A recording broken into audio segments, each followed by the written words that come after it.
नाज़रीन अस्सलाम वालेकुम, मैं हूं आपका मेज़बान अदनान हैदर। लॉकडाउन को नरम कर दिया गया और ये भी कहा गया कि एसओपीज़ को फॉलो किया जाएगा। तमाम लोग एसओपीज़ को फॉलो करके मार्केट जाएंगे और लॉकडाउन में नरमी इसीलिए बरती गई थी कि जो लोगों को मुश्किलात हैं, जिस पर बार बार शोर भी उठाया जाता था और लोग मुतालबा कर रहे थे कि लॉकडाउन को नरम किया जाए ताकि मामूल की ज़िंदगी गुजर सके। और वो लोग जो डेली वेजेस पे थे, वो लोग जिनकी ज़िंदगियाँ तंग हो गई थी लॉकडाउन से, वो नॉर्मलाइज हो सकें। लेकिन दूसरी जानब डॉक्टर्स बार बार एक खदशे का इजहार कर रहे थे और ये था कि अगर लॉकडाउन को नरम कर दिया गया और लॉकडाउन को मज़ीद सख्त ना किया गया तो कोरोना की तादाद है, नंबर्स, उनमें ख़तरनाक हद तक इजाफा हो सकता है। शायद वही खदशा दुरुस्त था, क्योंकि एक दिन के अंदर लॉकडाउन में नरमी की वजह से 2255 अफराद में कोरोना मस्बत आया है और लोग मुतासर हुए हैं और ये तादाद मज़ीद इसमें इजाफा भी होता जा रहा है। इसकी एक और वजह भी है कि पहले हम जो टेस्ट कर रहे थे वो उनकी तादाद कम थी। अब हमने टेस्ट की कैपेसिटी बढ़ाई,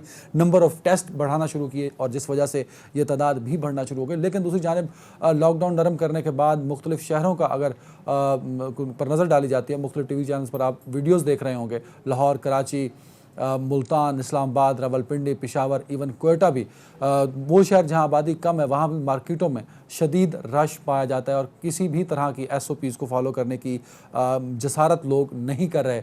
इवन ग्लव्स और मास्क पहनना भी मजबूरी समझ रहे हैं और वो नहीं पहन रहे। तो इस पर हम बात करेंगे कि लॉकडाउन को नरम करने के बाद जो कोरोना के तादाद में इजाफे का खदशा है, अगर वो बढ़ गई तो जो खदशात डॉक्टर्स के थे वो बिल्कुल ठीक साबित होना शुरू हो जाएंगे। और दूसरा, ऑप्शंस क्या हैं गवर्नमेंट के पास? क्या गवर्नमेंट ने बिना तैयारी के लॉकडाउन को नरम कर दिया था? और दूसरा, अपोजिशन तो बार बार कह रही है कि लॉकडाउन ना पहले कभी था और ना अब किसी तरह के एसओपीज़ गवर्नमेंट की जानिब से बताए गए हैं। साथ ही हम बात करेंगे कि अपोजिशन और हुकूमत आमने सामने, और उसमें ख़ास तौर पे जो हुकूमत के निशाने पर है वो पाकिस्तान पीपल्स पार्टी और सिंध गवर्नमेंट ही क्यों हैं। और तीसरा इशू जो हम डिस्कस करेंगे वो होगा एक मरतबा फिर शहजाद अकबर साहब जो मावन खसूसी बराए एहतसाब हैं, वो हर एक महीने बाद उनकी एक प्रेस कॉन्फ्रेंस ऐसी होती है जिसमें शहबाज शरीफ साहब और दीगर अपोजिशन के लोग निशाने पर होते हैं। लेकिन 1.5 साल से होने वाली प्रेस कॉन्फ्रेंस के बाद साबित कुछ हो नहीं पा रहा। क्या शहजाद अकबर साहब की ये प्रेस कॉन्फ्रेंस भी साबका प्रेस कॉन्फ्रेंस की तरह होगी, या इस प्रेस कॉन्फ्रेंस में जिन शवाहिद का तज़किरा किया वो शवाहिद नैब को दे सकेंगे और उन शवाहिद की बुनियाद पर एक सॉलिड केस शहबाज शरीफ साहब के खिलाफ बन सकेगा और एक कार्रवाई भी अमल में लाई जा सकेगी? तो इन्हीं पर बात करने के लिए मेरे साथ दो सीनियर सहाफ़ी इस मुल्क के मेरे साथ मौजूद हैं। सीनियर तज्जियाकार, senior anchor person, senior journalist जनाब मोहम्मद मालिक साहब हैं। मालिक साहब बहुत शुक्रिया वक्त देने के लिए। सीनियर तज्जियाकार, सीनियर एंकर पर्सन और सीनियर सहाफ़ी अवैस तौहीद साहब भी हैं। अवैस भाई बहुत शुक्रिया वक्त देने के लिए। अवैस भाई, आपकी इजाज़त से मालिक साहब से सवाल पूछना चाहूँगा। मालिक साहब, एक तो अपोजिशन को हमेशा एतराज़ रहा कि किसी तरह का लॉकडाउन नहीं है, दूसरी जानिब प्राइम मिनिस्टर पहले दिन से कह रहे थे कि वो लॉकडाउन के हक में नहीं है, फिर लॉकडाउन नरम कर दिया गया और उस जैसे ही लॉकडाउन में नरमी बरती गई, सड़कों पर रश बढ़ा, मार्केट में रश बढ़ा और एसओपीज़ को फॉलो किए बगैर लोग दुकानों और मार्केटों का रुख लोगों ने कर लिया। दूसरी जानिब तादाद बढ़ रही है सर इसको लेके, तो क्या आपको लगता है कि जामे पॉलिसी होनी चाहिए थी जो नज़र नहीं आ रही, जिसकी वजह से लोग एसओपीज़ को फॉलो नहीं कर रहे और कोरोना के मुतासरीन की तादाद में साथ साथ इजाफा भी हो रहा है? सर देखिए, पहली बात तो इधर के प्राइम मिनिस्टर ने कंप्लीट लॉकडाउन के हक में नहीं थे। ये दुरुस्त नहीं है कि लॉकडाउन के हक में नहीं थे। फिर उन्होंने स्मार्ट लॉकडाउन की बात की। हम एज अ पीपल हम बड़े इल ऑर्गेनाइज लोग हैं। हम लोग ज़रा चाइना या साउथ कोरिया टाइप के लोग नहीं हैं। हम बड़े चिल कौम हैं। हमें जब तक सर पे डंडा ना पड़े हमें समझ नहीं आती। हमारा खून निकले तो हम उसको सीरियस लेते हैं, गिल्टी निकले गए गर्दन के अंदर तो हमें इतना सीरियसली नहीं लेते। तो हमारे लिए डिसिप्लिन का बड़ा सीरियस इशू है और ये आज की बात नहीं है, 70 साल की कौम की हालत है। तो वो अब इमरजेंसी में सामने आ रही है। देखिए, होगा तब तक जब तक आपके एक्शन के कॉन्सिक्वेंस नहीं है।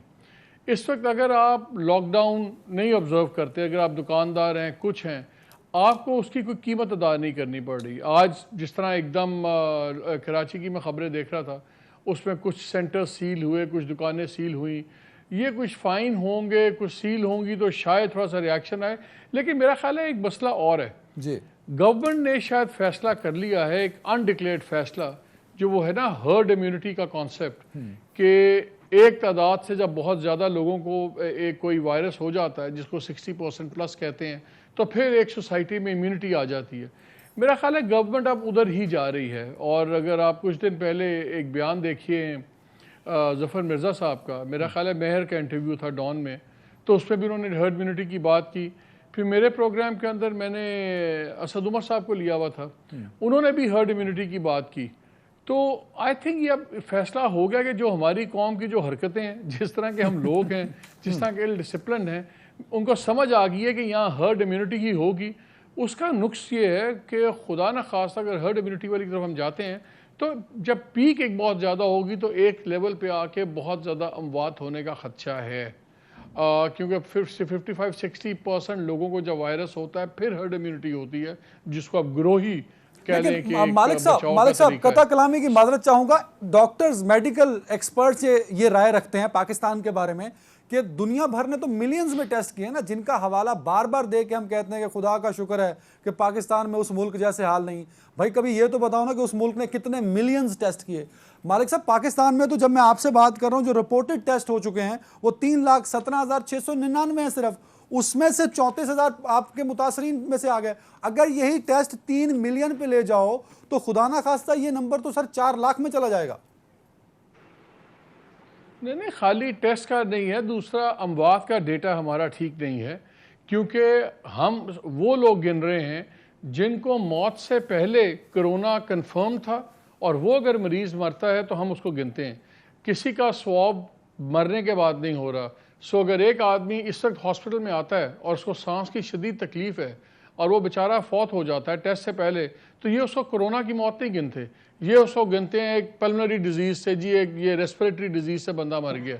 इसलिए हमारी अमवात का जो डेटा है वो भी बहुत अंडरस्टेटेड है, कम सामने आ रहा है। मतलब और जैसे आपने कहा टेस्ट चौसे हैं, टेस्ट का भी डेटा है। आप ये कहना चाह रहे हैं कि पाकिस्तान में खुदा ना खास्ता ऐसे लोगों की अमवात भी हुई है जो कोरोना से हो गई पर वो रिकॉर्ड का हिस्सा नहीं बन सकी।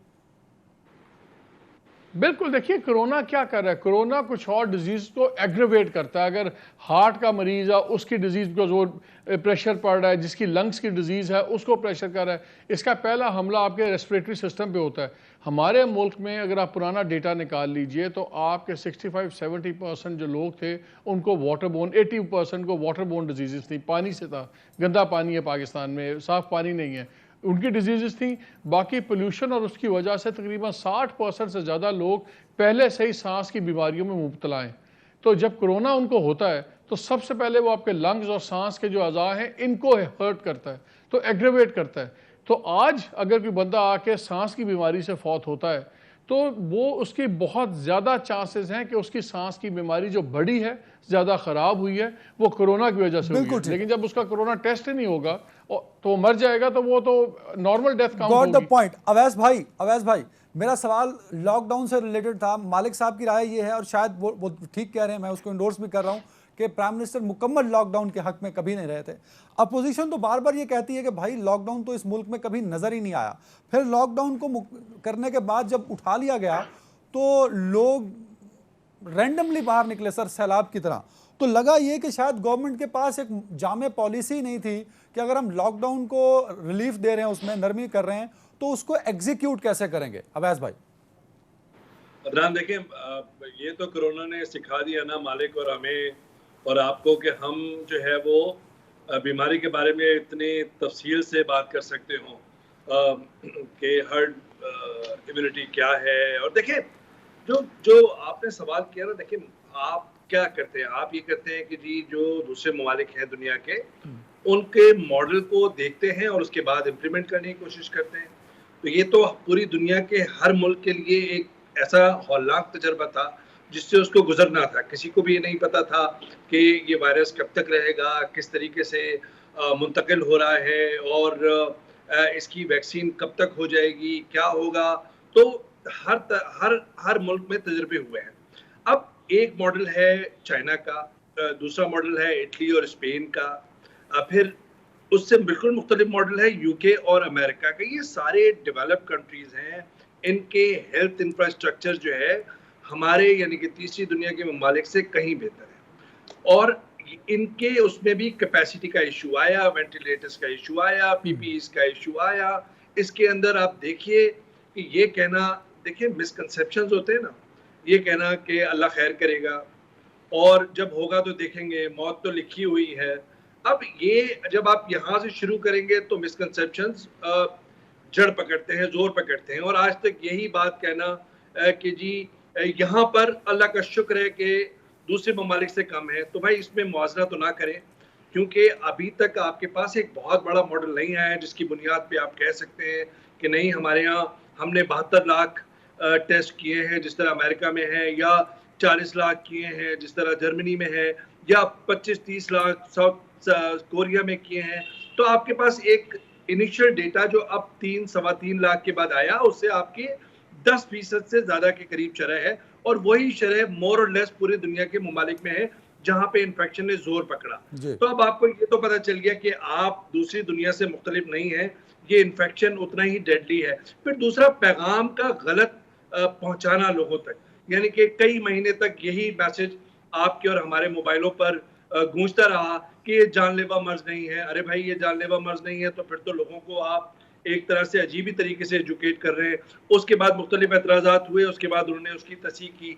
फिर उसके बाद कहा कि देखें जी, ये हमारे यहाँ जो एक इम्यूनिटी है, यहाँ पे गंदे पानी से भी जिंदा रह लेते हैं, यहाँ पे मलेरिया है, उससे ये मामला जो है वो ज्यादा जोर नहीं पकड़ा।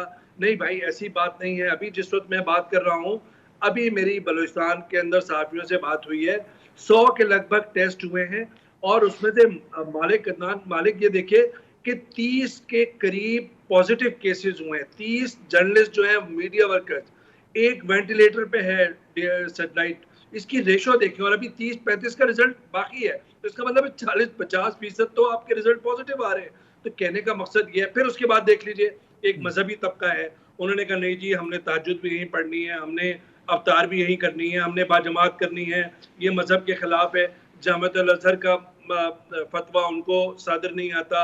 सऊदी अरब के अंदर 2 बड़े मुकद्दस जो मुकामात हैं हमारी आपकी ज़िंदगी में, पूरी इस्लामी दुनिया में, मक्का शरीफ का और मस्जिद नबी का, वो उनको समझ में नहीं आता कि क्यों क्लोज डाउन किया, क्यों अब यौम अली के जुलूस निकलेंगे। तो इसका मतलब ये है कि आपकी जो इब्तदा हुई उसमें इतना सारा खिचड़ी बनी, पूरी दुनिया में बनी, लेकिन आपने जो है वो कहीं ना कहीं ऐसे ढील दी कि नहीं जी आप रमजान में करें। फिर उसके बाद शिया आलिम आए, उन्होंने कहा कि नहीं जी अब हमें भी जुलूस निकालने की इजाजत दीजिए। भाई, कहने का मकसद ये है कि क्लैरिटी लैक कर रही थी शुरू के अंदर, हुकूमत में भी, अपोजिशन के दूसरी अपोजिशन जमातों में भी, और एक ब्लेम गेम चल रहा था और अभी भी चल रहा है। अवैस भाई, ब्लेम गेम पे मैं आता हूं, लेकिन मैं मालिक साहब जो बातें अवैस भाई ने हाईलाइट की हैं, मैं उस पर एक सवाल आपसे पूछना चाहता हूं कि क्योंकि आपने तज़किरा किया कि इमरान खान साहब तो शुरू से मुकम्मल लॉकडाउन के हक में नहीं थे, वो पार्शियल लॉकडाउन के हक में थे। तो मतलब जो अवैस भाई ने बातें की कि पॉलिसी, उससे लगता है कि शायद पॉलिसी थी हमारे पास, उसको हम इम्प्लीमेंट नहीं करा सके, क्योंकि कहीं मजहबी तबका था, कहीं सोशल नॉर्म्स हमारे उसकी परमिशन नहीं दे रहे थे। तो जो कोरोना के हवाले से दूसरे मुल्कों ने मॉडल्स को अडॉप्ट किया, पाकिस्तान वो मॉडल अडॉप्ट करने में नाकाम रहा। सर नहीं, मेरा ख्याल है यहाँ सबसे बड़ा जो कंसर्न था गवर्नमेंट का भी, वो एक लेवल पे इधर लेजिटिमेट कंसर्न भी है कि जब इकॉनमी आप रोकते हैं, और ख़ास तौर पर हमारे जैसे मुल्क में जहाँ पे पहले ही सतह गुर्बत से नीचे 5-7 करोड़ लोग तो सतह गुर्बत से नीचे थे, वो पुअरेस्ट ऑफ द पुअर है। उसके बाद गरीब आता है, ये गरीब से भी निचली सतह थी, फिर ये बहुत गरीब तरीन, फिर गरीब, फिर कम गरीब। हमारे यहाँ तो बहुत छोटी तादाद है जो मिडिल क्लास की है या अपर तबका है।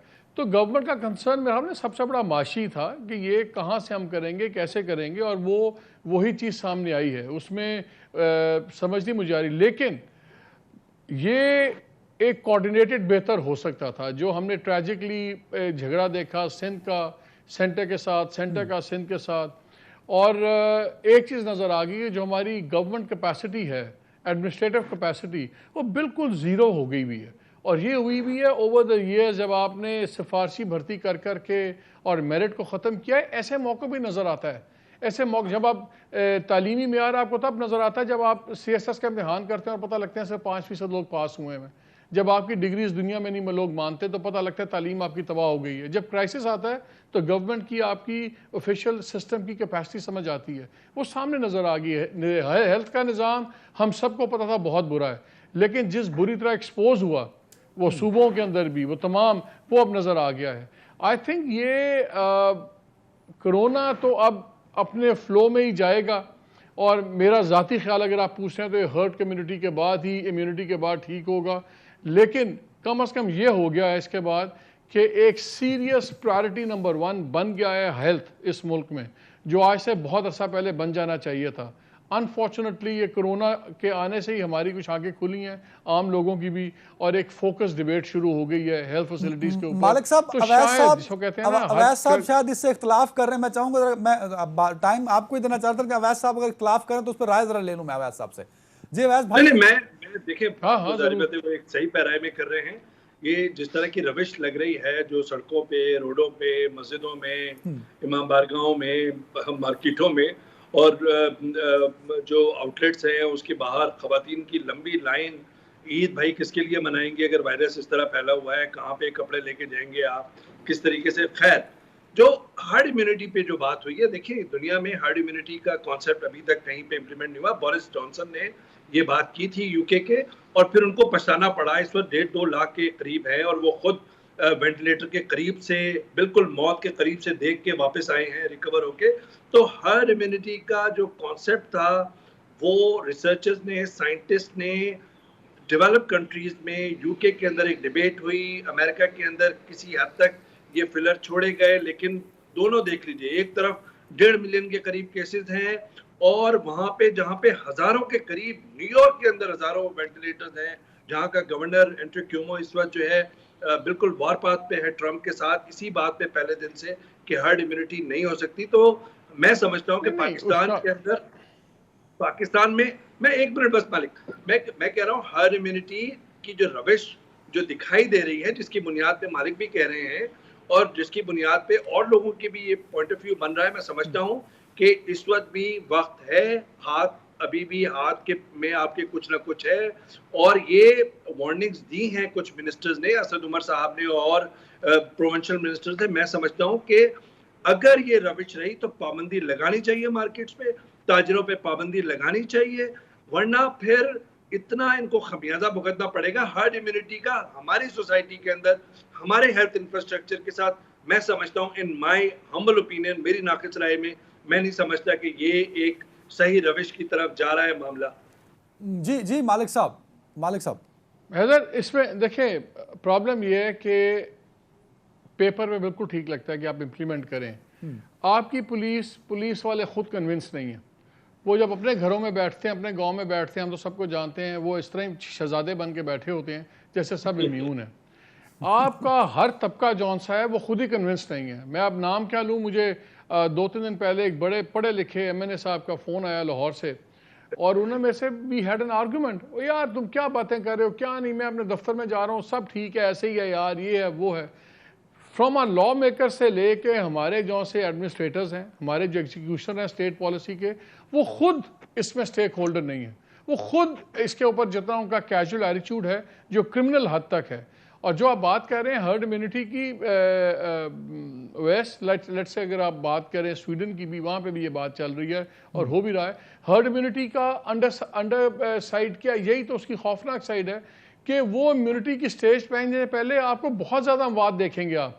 खुदा ना खास्ता अगर वो पॉलिसी ये लेते हैं और अगर जिस तरह ली जा रही, तो उसमें पहले एक स्पाइक आएगा, एक बड़ी तादाद में अमवात होंगी, फिर कहीं जाके हर्ड इम्यूनिटी कोई मालिक साहब बड़ी माजरत के साथ बाजारों में, और एक दिन हर्ड इम्यूनिटी हो जाएगी। बड़ी माजरत के साथ सर, अगर हम बाकी मुल्कों को देखते हैं तो दुनिया भर में कोरोना का ग्राफ सर या स्टेबल हो चुका है या वो डाउनवर्ड जा रहा है, लेकिन पाकिस्तान में तो वो उसका तो रेज ही रेज है सर, वो तो ना स्टेबल हो रहा है ना डाउनवर्ड की तरफ आने का। देखें मसला क्या हुआ है हमारे मुल्क में, देखें हैदर, बाकी जगह पे जहां लॉकडाउन में कमी आई है, वो स्पाइक पे जाने के बाद डाउनवर्ड जब ट्रेंड शुरू हुआ तब लॉकडाउन नरम हुआ। पाकिस्तान में अभी आप अपनी पीक पे नहीं पहुंचे, अभी ये ऊपर ग्राफ जा रहा था तो हमने लॉकडाउन खोल दिया।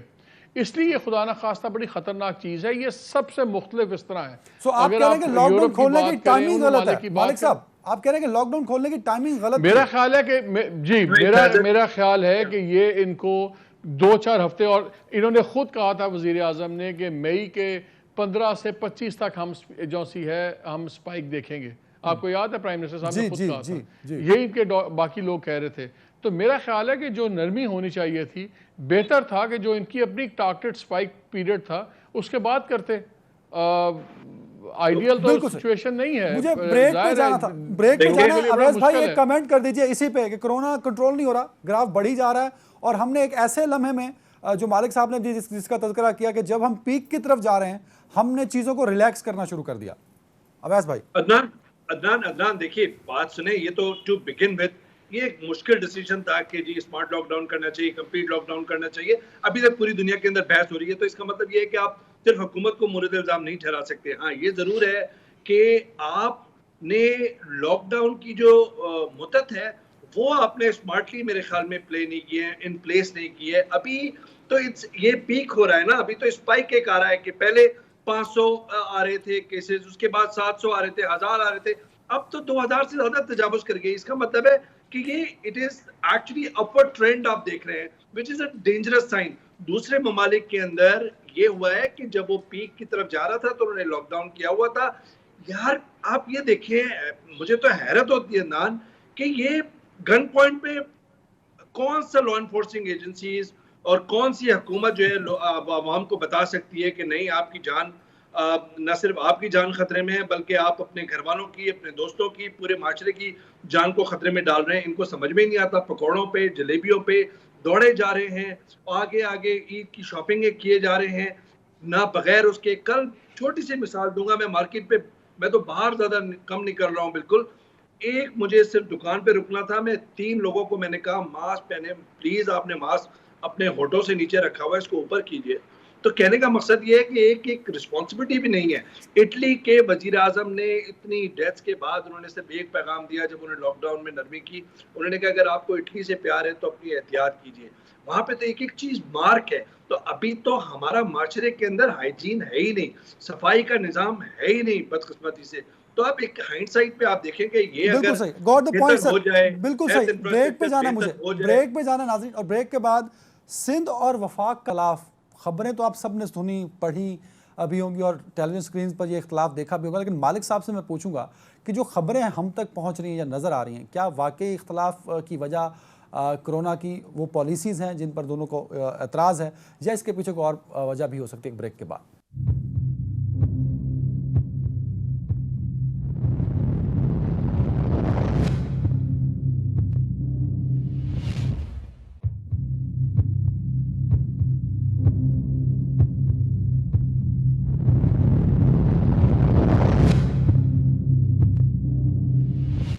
जी वेलकम बैक। उस्ताद मोहतरम, कुछ तो नज़र आ रहा है ना कि जो अखबारों में रोज़ हम पढ़ लेते हैं या जो प्रेस के ज़रिए एक दूसरे पे बयानबाजी दोनों की नज़र आ रही है, हकीकत क्या है मालिक साहब? देखें, एक तो बात है कि जो परसेप्शन की जंग थी कोरोना के शुरू में, वो तो डेफिनेटली सिंध ने जीती, और सिंध के चीफ मिनिस्टर मुराद अली शाह ने जीती। और नज़र आ रहा था कि वो जो उनकी एडमिनिस्ट्रेशन है, एक तो उन्होंने लीड किया फ्रॉम द फ्रंट। जो वज़ीर आज़म काफ़ी देर से फ्रंट पे आए, जो उनको पहले आना चाहिए था, बहरहाल आ गए। लेकिन शुरू में आप देखिए कोई भी चीफ मिनिस्टर इतना प्रोएक्टिव नहीं था, कोई भी प्राइम मिनिस्टर प्रोएक्टिव नहीं थे, इसलिए जो फ्रंट लीड ली वो सिंध ने ली। फिर उनकी जो सी डिसीजंस थी पॉलिसी वाइज, वो डिसीजंस बिल्कुल ठीक थी, और जो in line with international practices, in line with WHO, सब कुछ थी।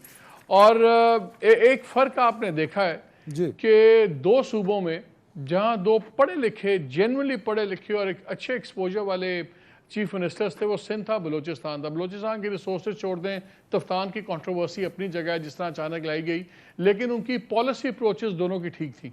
तो आई थिंक बड़ी देर से रियलाइज़ हुआ, और फिर सेंटर ने रिएक्ट किया।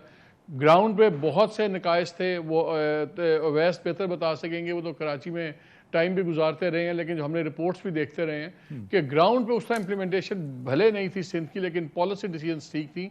और आपने देखा कि जब सेंटर में अब जब चेंजेस हुई पूरे सेटअप में, असद उमर का आना, कोविड की कैंपेन को हेड करना, उस मॉनिटरिंग को हेड करना, ये हुस्न इत्तेफाक नहीं है। वो आइडेंटिफाई किए जाते हैं कराची से, सिंध से, अगर से इस्लामाबाद से एमएनए हैं। सो ये बड़ा एक गवर्नमेंट का कंसिडर्ड रिएक्शन आया है। और देखिए, वाहिद गवर्नमेंट एक ही सूबे में अपोजिशन की है, वो सिंध में है। तो ये अफोर्ड ही नहीं करता वफाक कि पंजाब में जो परफॉर्मेंस है माशाल्लाह वो अब कहीं जाके थोड़ी सी बेहतर हुई है, लेकिन शुरू में तो बहुत ही लैक लेस्टर और इनविजिबल परफॉर्मेंस थी पंजाब में। तो उनका बहुत ज़्यादा कॉन्ट्रास्ट नज़र आ रहा था, लगता था कि एक रडरलेस पॉलिसी चल रही है वफाक में और पंजाब में केपीके में, जबकि सिंध में एक मजबूत पॉलिसी चल रही है। आई थिंक उससे ज़्यादा एनिमोसिटी बढ़ी कि it was not the federal government was not looking good, neither was KPK, neither was Punjab. मालिक साहब, मैं बड़ा सादा सा इंसान हूँ, सादगी से सवाल पूछता हूँ। मुझे ना सवाल अगला फ्रेम करने में प्रॉब्लम हो रही है। मैं ये समझूं जो आपने जवाब दिया कि जो 2 चीफ मिनिस्टर थे सिंध के और बलूचिस्तान के, वो पढ़े लिखे थे, तो उन्होंने जितने रिसोर्सेज थे उसमें पॉलिसी बना के कवर करने की कोशिश की। जो बाकी 2 चीफ मिनिस्टर थे जो कि प्योरली पीटीआई के चीफ मिनिस्टर हैं, वो नाकाम रहे। मतलब मैं ये समझूं, आप ये कह रहे हैं?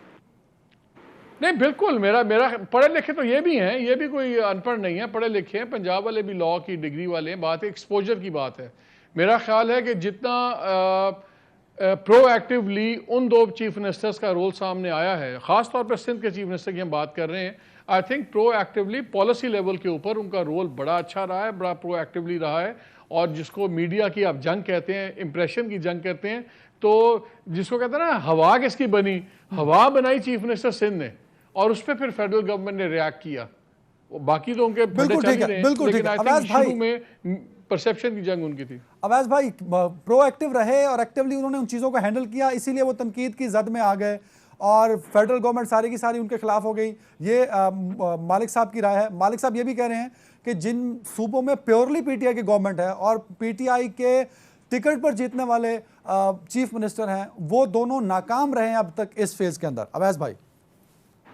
नहीं, देखिए, जाहिर बात है कि बिल्कुल सही कह रहे हैं कि मुराद अली शाह साहब जो है उन्होंने एक बाकायदा ही लेड फ्रॉम द फ्रंट और सारे इनिशिएटिव्स और लीड इन डॉक्टर्स के साथ, डॉक्टर अदीब रिजवी साहब के साथ, डॉक्टर जो SIUT के हैं, मुस्तकिल कंसल्टेशन उनकी, डॉक्टर फैसल जो आगा खान के हैं उनके साथ उनकी मुस्तकिल कंसल्टेशन, डॉक्टर बारी साहब जो इंडस हॉस्पिटल के, उनके साथ मुस्तकिल कंसल्टेशन, फिर एक बहुत पढ़ी लिखी खातून जो अजरा पेचू जो है, वो पीछे से बैक स्टेज पे रह के उन्होंने सारी पॉलिसी बनाई इन डॉक्टर्स को रोजाना उनसे कंसल्टेशन में। तो मेरे ख्याल में एक राइट ट्रैक से उन्होंने शुरू किया। दूसरी एक बड़ी ब्लेसिंग इन डिस्गाइज हुई कि आसिफ अली जरदारी साहब और उनकी हमशीरा फरियाद तालपुर साहिबा जो हैं, वो शुरू से ही इस पूरी कैंपेन में, कोरोना के जो खिलाफ कैंपेन थी सिंध गवर्नमेंट की, उसमें वो क्वारंटीन में चली गई। तो वो एक बहुत अच्छा हुआ कि सियासी तौर पे बड़ा फायदा हुआ और पॉलिसी के अंदर भी फायदा हुआ, खाम खा के इंटरफेरेंस। और फिर लेकिन दूसरी तरफ मैं समझता हूँ कि जो पीटीआई के नादान जो लोग हैं, जो नादान दोस्त हैं इमरान खान साहब के और कराची में वाफिर मिकदार में मौजूद हैं और सिंध में, उन्होंने एक पूरी कैंपेन शुरू कर दी विदाउट नोइंग के परसेप्शन एक अच्छा बन रहा है सिंध गवर्नमेंट का। और सिंध गवर्नमेंट ने फिर उसके बाद पीपीपी ने उस पर एक पॉलिटिकल माइलेज लेने की कोशिश की और एक पॉलिटिकल स्कोरिंग भी शुरू की और जवाब दिया, जाहिर बात है। तो मेरे ख्याल में वहां से बात खराब हुई जो जरूरत नहीं थी। लेकिन अवैस भाई, इस सारी कैंपेन का जो मुराद अली शाह साहब के अगेंस्ट हुई है, इसका फायदा मुराद अली शाह साहब को हुआ है या इसका फायदा पीटीआई जो पॉलिटिकल फायदा उठाना चाहती थी वो उठा पाई है कि नहीं? नहीं, मेरे ख्याल में पीटीआई को नुकसान हुआ पॉलिटिकली सिंध में, जितना मैं और सिंध की पॉलिटिक्स को जानता हूँ। और पाकिस्तान पीपल्स पार्टी के खिलाफ जो जेन्युइन ग्रीवेंसेस थे लोगों को, गवर्नेंस के मामले पे, करप्शन के मामला पे, वो सियासी गुनाह भी किसी ने हद तक धुल गए। फिर उन्होंने एक और हथियार इस्तेमाल किया 18th अमेंडमेंट का। अब उस पर एक लंबी बहस हो सकती है, लेकिन उसने जो जितने भी नेशनलिस्ट फोर्सेस थी उन्होंने पीपल्स पार्टी को करीब किया और पीपल्स पार्टी जो है वहां भी एक पॉलिटिकल उन्होंने स्कोरिंग करके अपने वोट बैंक को इंटैक्ट किया। देखिए, इस वक्त ये समझने की बात है कि पहली दफा पाकिस्तान पीपल्स पार्टी जो है, मुझे ऐसा लगा है, बीबी के साथ भी मैंने सहाफती काम किया उनके साथ और मालिक ने भी उनके साथ काफी वक्त गुजारा, उनको देखा है जब उनकी हुकूमत थी 2 दिन में। उनका माइंडसेट सिंध हुकूमत तक नहीं था, वो नफसियाती तौर पे सिंध तक महदूद नहीं थी। जो इस वक्त मुझे पाकिस्तान पीपल्स पार्टी की पूरी साइकी लग रही है नफसियाती तौर पे, उन्होंने ये कबूल कर लिया है कि वो सिंध में ही हुक्मरानी चाहते हैं, अगले इलेक्शन हो तो सिंध के अंदर पावर हो जाए। तो मैं समझता हूँ कि वो एक उनका इस वक्त उनको लग रहा है कि वो उनका एक प्लस पॉइंट है, लेकिन इन द लॉन्ग रन मैं समझता हूँ कि सियासी तौर पे वो उनके लिए नुकसानदेह होगा बलूचिस्तान में, खैबर पख्तूनख्वा में, इन पार्ट्स ऑफ पंजाब। बिल्कुल ठीक है मालिक साहब। एक चीज़ जो तनकीद होती थी पीटीआई की जानिब से, वो मुराद सईद करते थे तो हम उस पर सवाल पूछते हुए अच्छे लगते थे, फैसल वाडा करते थे तो हमें समझ आती थी कि वो क्यों कर रहे हैं, किस लिए कर रहे हैं, फिरदौस शमीम नकवी बैठ कर करते थे तो एक परसेप्शन समझ आता था। लेकिन 2 दिन मुसलसल जो निश्तर बरसाते रहे शाह महमूद कुरैशी साहब, वो एक्सपेक्टेशंस के बड़े खिलाफ थे सर। वजह क्या बनी कि इतने सीनियर और संभल के गुफ्तगू करने वाले डायरेक्टली तनकीद कर रहे हैं पीपल्स पार्टी और सिंध गवर्नमेंट पे सर? देखिए, प्राइम मिनिस्टर साहब को पसंद आता है लोग जो बड़ा डेफिनेटिव ब्लैक एंड वाइट में होते हैं, और ये पीटीआई के अंदर एक कल्चर है कि अगर आप सख्त ज़बान इस्तेमाल नहीं करते तो यू डोंट, जिसको अंग्रेज़ी में कहते हैं ना, you must stand up and get counted. तो शायद आपके ऊपर वो मज़ा है, वो आपका वज़न में कुछ कमी होती नज़र आती है। मेरा ख्याल है he was feeling left out, और कुछ और भी चीज़ें चल रही हैं जिसके अंदर हर कोई इस वक्त अपना सियासी कद बढ़ाने की कोशिश कर रहा है पीटीआई के अंदर। वो वक्त आएगा तो आपसे शेयर करूँगा, वो भी कुछ वजूहात हैं।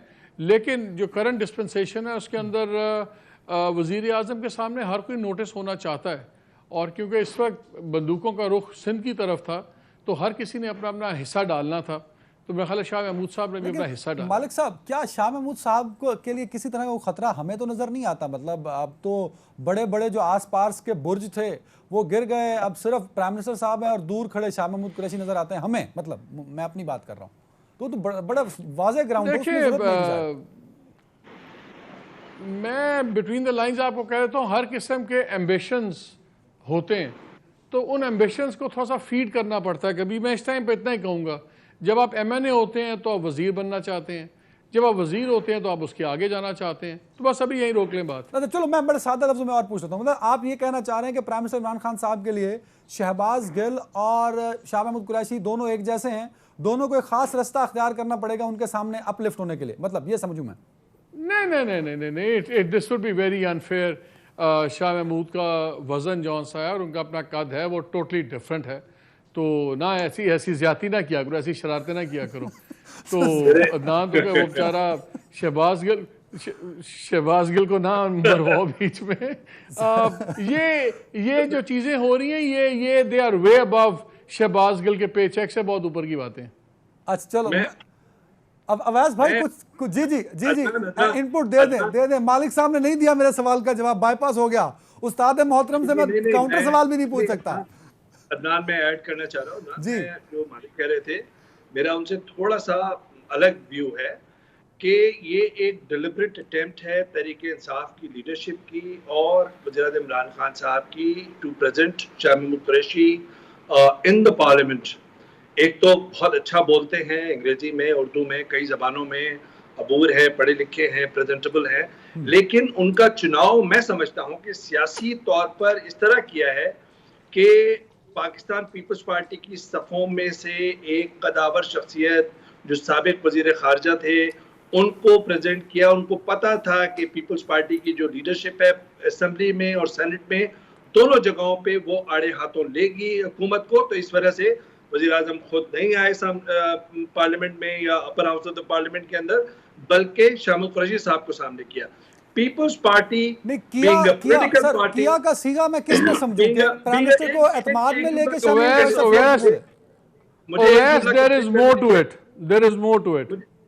मुझे Peoples Party being seasoned political party और एक एक्सपीरियंस पॉलिटिकल पार्टी, उन्होंने इसको भापा और खूब आड़े हाथों लिया, और उन्होंने तो पिछले जो सारे स्कोर थे वो सेटल किए कि किस तरीके से आपने शाह महमूद कुरैशी साहब ने उनको बकौल उनके के बिट्रे किया और क्या गुल खिलाए जब वज़ीर ख़ारजा थे, किसके कहने पे इशारतन यानी कि एस्टेब्लिशमेंट के कहने पर उन्होंने जो है उनका साथ छोड़ा, और कैरी लेगर बिल और फला रेमंड डेविस वगैरह वगैरह, वो अगर आप पूछेंगे तो उस पर एक अलग व्यू है, और जाहिर बात है मालिक भी बहुत एक्टिवली उन्होंने रिपोर्ट किया था उस जमाने में उस सारे कंट्रोवर्सीज को।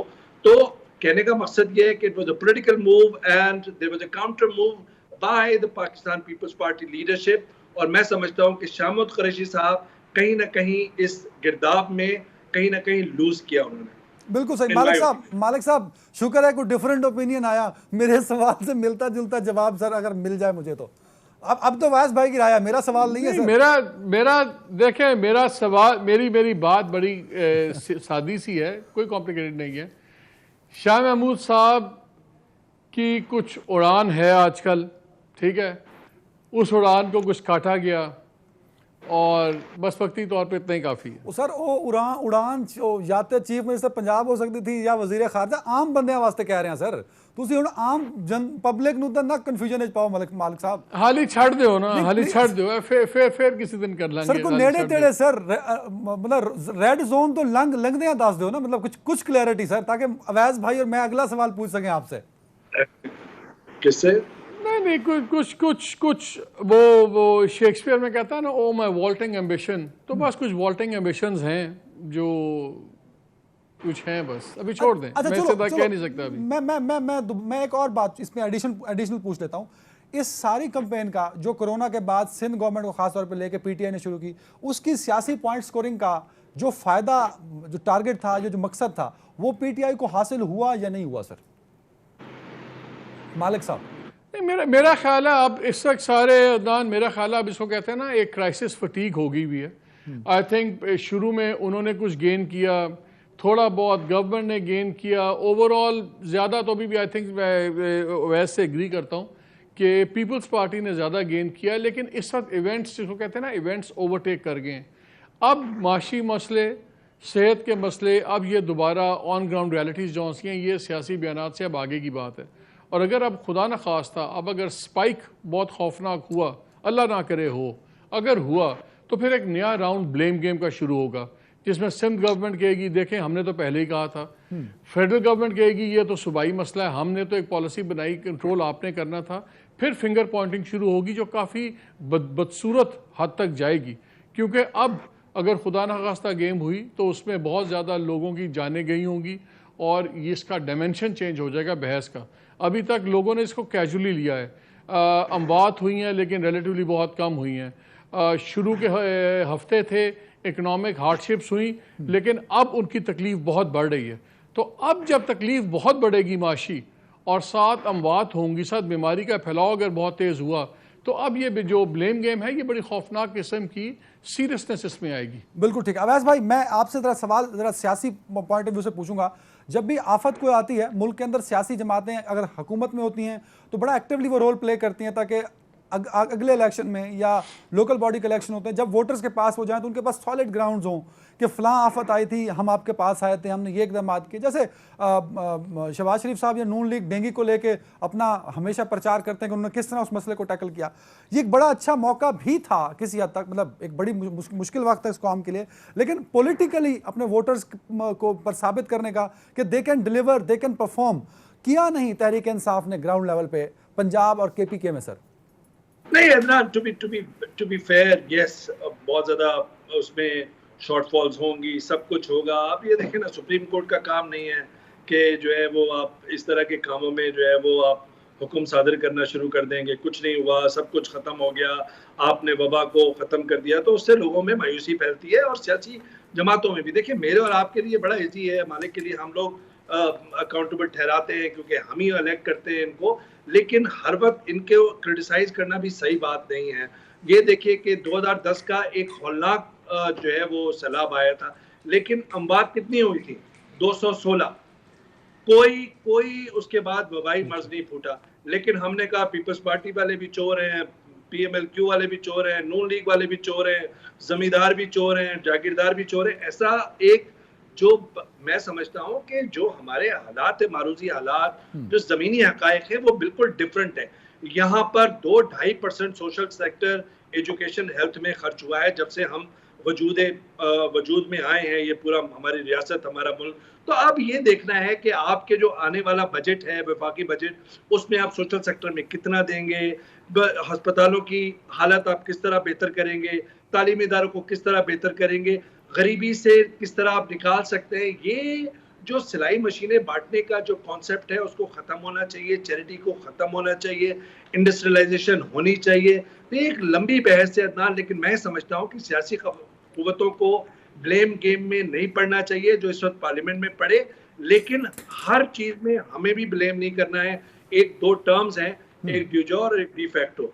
मेरे ख्याल में उसका भी एक हमें एक देखना है कि उसमें किस तरीके से बैलेंस आउट कर सकते हैं हम, जब हम एनालाइज करने की कोशिश करें इन सियासी कुव्वतों की परफॉर्मेंसेस की, इन मुंतखब हुकूमत की परफॉर्मेंसेस की, हम अपने रियासती इदारों की और रियासत खुद रियासत की। एक लंबा सफर है। डेफिनेटली, लेकिन अवैस भाई जिसने वोट दिया होता है या नहीं भी दिया होता ना, वो एक्सपेक्ट कर रही होती है कि पॉलिटिकल पार्टीज अगर पावर में है तो परफॉर्म करें, नए सलीके अपनाना होंगे, वरना कोरोना। बिल्कुल सही। जी मालिक साहब। अदनान देखें, ये भी 2-3 हफ्ते रह गए हैं, ये बड़ा इंपॉर्टेंट होगा बजट इस वक्त। जो आपने कहा ना, हुकूमतों का अब इस वक्त फ्यूचर बड़ा डिपेंड करेगा ये वाला जो बजट आना है, वफाक का भी और सूबाई हुकूमतों का भी, क्योंकि ये बड़ा ही इंटेलिजेंट बजट चाहिए वफाक का, जिसके अंदर आपने माशी बेनिफिट्स देने हैं, इंडस्ट्री को बचाना है, उनको इंसेंटिव्स देने हैं, अपना रेवेन्यू कम हो गया है, टैक्सेस ख़त्म हुए हुए हैं, उसको बैलेंस करना है, साथ ही सेहत को करना है। तो आउट ऑफ बॉक्स थिंकिंग बड़ी ज़रूरी है। अगर जिस हुकूमत ने बिजनेस एज यूजुअल वाला पुराने तरीके से उसी तरह खाने फिल्टर करके और वही पुराना छापे वाले बजट दे दिए तो तबाही होगी। एक फाइनेंशियल एक्सपर्ट की राय मैं सुन रहा था पिछले दिनों, उसने तो ये बात की कि मौजूदा बजट तो एक गनीमत है पीटीआई के ऐबों को छुपाने के लिए कि हर ऐब पे कोरोना का कवर डाल देगी। नहीं, वो देखिए, वो तो डल गया ना। वो तो जो माशी बेड़ा गर्क किया हुआ था हफीज शेख साहब ने और गवर्नर स्टेट बैंक ने, उस पर तो कवर पड़ गया ना, वो तो सारी डल गई। वो तो जो होना था हो गया। अब सॉल्यूशंस की बात है, अब आगे चलाना है वो, वरना इस बजट तक आते तक जो तबाही फेरी हुई थी, जो स्टॉक मार्केट था, इंडस्ट्री थी, तबाह हो गई हुई थी।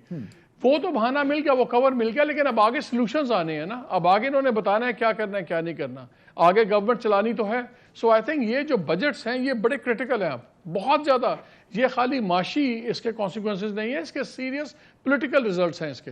बिल्कुल। एक ब्रेक ले लें जल्दी से यार, ब्रेक।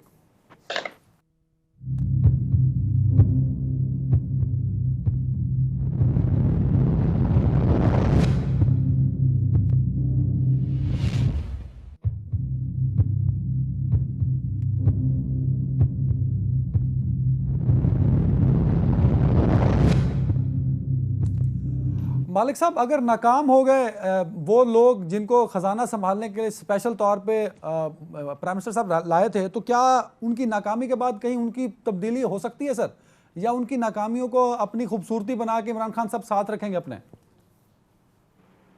नहीं, मेरा ख्याल इमरान खान से इस मामले में बड़ा क्लियर है। उनकी सेल्फ सर्वाइवल की इंस्टिंक्ट बड़ी स्ट्रॉन्ग है, और अव्वल तो अब तक तब्दील हो जानी चाहिए थी, तब्दीलियां हो जानी चाहिए थी। अगर इमरान खान साहब ने बहुत ज़्यादा नुकसान उठाने की बात करना है तो ज़ाहिर है उनका प्रेरोगेटिव है, लेकिन मेरा नहीं ख्याल कि अगर इमरान खान ये कन्विंस हुए कि इनकी पॉलिसीज़ की वजह से नाकामी हुई है तो वो एक दिन भी नहीं रखेंगे किसी को। मेरा ख्याल है अगर वो जहांगीर तरीन साहब को हटा सकते हैं और लोगों को हटा सकते हैं जब उनका ख्याल है कि उनके इंटरेस्ट को नुकसान पहुँचा है उनसे, तो ये तो इनका तो मतलब जहांगीर तरीन और फिरदौस आशिक अवान साहब आजम खान की वजह से नहीं हटे, इमरान खान साहब ने खुद कहा कि हटा दो इनको। मैं ये समझूं आपकी बात से? नहीं, देखिए, कोई भी मेरे प्रोग्राम में शेख रशीद ने एक बड़ी अच्छी बात की। उसने कहा जी आजम खान जो मर्जी हो, वो वज़ीर आज़म की मर्जी के खिलाफ तो कोई बात नहीं कर सकते। तो मैंने कहा, ये नहीं कहा कि देखिए अगर वज़ीर आज़म कन्विंस होते हैं कि हफीज़ शेख साहब की पॉलिसीज़ नाकाम हो गई हैं तो मेरा नहीं ख्याल वो उनको 1 घंटा भी रखेंगे। अगर वो कन्विंस होते हैं कि गवर्नर स्टेट बैंक की वजह से ये नुकसान हो रहा है तो नहीं, वो उनको रहने देंगे। बात यह कि वो कन्विंस हैं कि नहीं है। ये आजम खान हो गए, दूसरे हो गए, ये तो एग्जीक्यूशन के टूल्स हैं ना। बिल्कुल ठीक है, मेरे पास टाइम कम है अवैस भाई। सवाल 2-3 इंपॉर्टेंट मैं पूछना चाहूँगा आपसे और मालिक साहब से। पहले तो 18वीं तरमीम ये क्या सिर्फ शोषा छोड़ दिया पीटीआई के लोगों ने और उस पर पीपल्स पार्टी को रिएक्शन देना पड़ गया, जो वाकई को पीछे प्लान हो रहा है इसको बेहतर करने का या इसको ख़त्म करने का या इसमें मजीद तरमीम करने का? अवैध साहब। अदनान देखिए, मेरा इस पे एक स्ट्रॉन्ग पॉइंट ऑफ व्यू है और वो ये है कि 18वीं तरमीम जो है वो that's the best thing which could happen to this country. और अगर ये 1960s में हो जाती तो शायद मशरक़ी पाकिस्तान की अलहदगी इस तरह नहीं होती या इस तरह हमें हाथ नहीं धोना पड़ता मशरक़ी पाकिस्तान से। हैविंग सेड दैट, किसी भी प्लान में, किसी भी मंसूबे में कहीं ना कहीं शॉर्ट कमिंग्स होती हैं। तो अगर नजरसानी करनी है तो एक कंसेंसस डेवलप करना पड़ेगा। ये नहीं हो सकता कि आप पॉलिटिकल पॉइंट स्कोरिंग के लिए इसको एक इशू बनाएं। जो छोटे सूबों के अंदर पहले एक एहसास महरूमी है विफाक की तरफ से, एक बड़े सूबे पंजाब की तरफ, justifiably unjustifiably, rightly wrongly, we can debate all night long, that is beside the point, but that has been there. तो उसके बाद 18वीं तरमीम को ऐसे नाजुक मसलों पे जहां पर आप सेंसिटिव इश्यूज लाइक कोरोना या कोई नेचुरल डिजास्टर या किसी वबा के साथ आप लड़ाई कर रहे हैं, उसमें ये शोशे छोड़ना मैं समझता हूं कि कोई सियासी दानिशमंदी का सबूत नहीं है।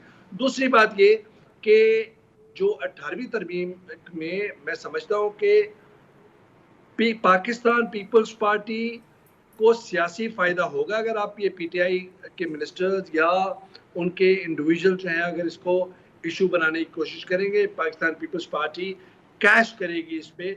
मुझे सेंटिमेंट्स का पता है सिंध में और 18वीं तरमीम का भी अच्छी तरह पता है। पीएमएलएन एक ऐसी जमात है जिसने इस पे कंसेंसस दिया था। रजा रब्बानी साहब इसके आर्किटेक्ट हैं और उनका कंसेंसस है।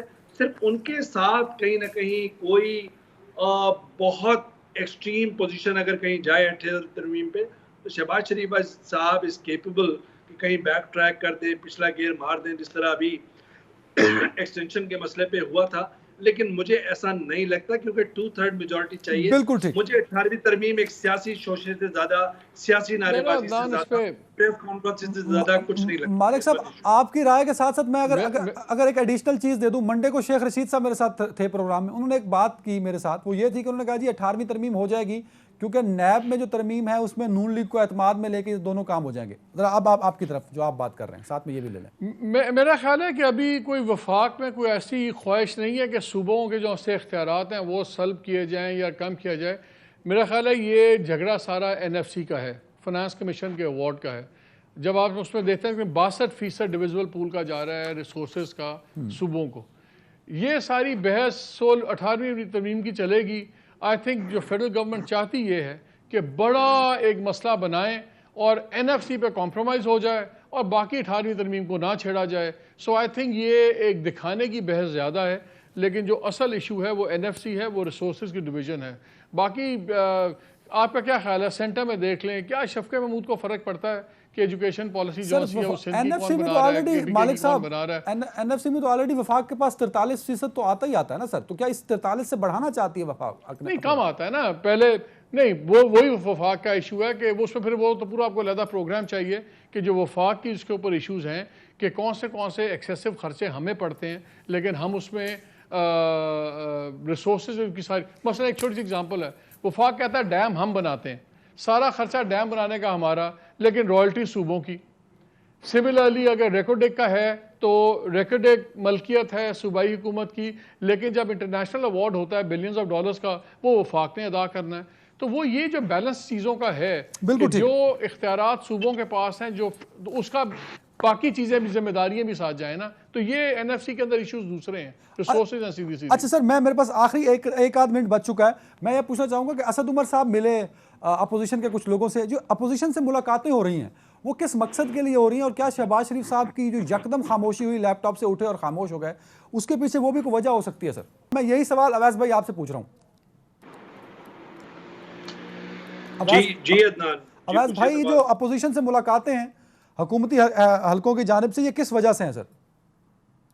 देखिए, मैं समझता हूँ कि एक तहरीक इंसाफ का जो एक सियासी एक चलन होता है ना, जाहिर बात है इनएक्सपीरियंस्ड है, मैच्योर है, लेकिन जब पावर में होते हैं तो फिर आपको बहुत कुछ बर्दाश्त करना पड़ता है। वो नहीं है, क्योंकि एक नैरेटिव बनाया है, एक किला बनाया है, उसी के ऊपर फसीलें खड़ी की हैं और के ये सारे जो पॉलिटिकल पार्टीज हैं, पीएमएलएन, पाकिस्तान पीपल्स पार्टी, ये चोर लुटेरे हैं और इन्होंने मुल्क के को सत्यानाश किया है। तो अब उनके साथ जब निगोशिएशन करते हैं तो किस दिल के साथ करते हैं? फिर एक उसके साथ पॉलिटिकल कॉस्ट जुड़ी हुई है।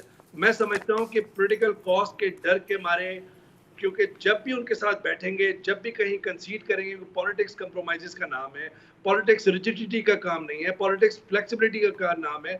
तो जब भी आप कहीं फ्लेक्सिबिलिटी दिखाएंगे तो फिर आपके जो वोटर्स हैं वो कहीं खोने का चांस होता है। तो मैं समझता हूँ तहरीक इंसाफ की पॉलिटिकल बैठक इन पार्टीज के साथ, पीएमएलएन और पीपल्स पार्टी के साथ बहुत ज्यादा वजन नहीं रखती। अलावा नेशनल कमांड ऑपरेशन सेंटर के में जिस तरह इफेक्टिव तरीके से मुराद अली शाह साहब या सूबे सिंध की जो एक इनपुट होती है उसको बिल्कुल सही, गॉट द पॉइंट। नाज़रीन, आज का शो यहीं तक, अपना ख्याल रखिएगा। अल्लाह।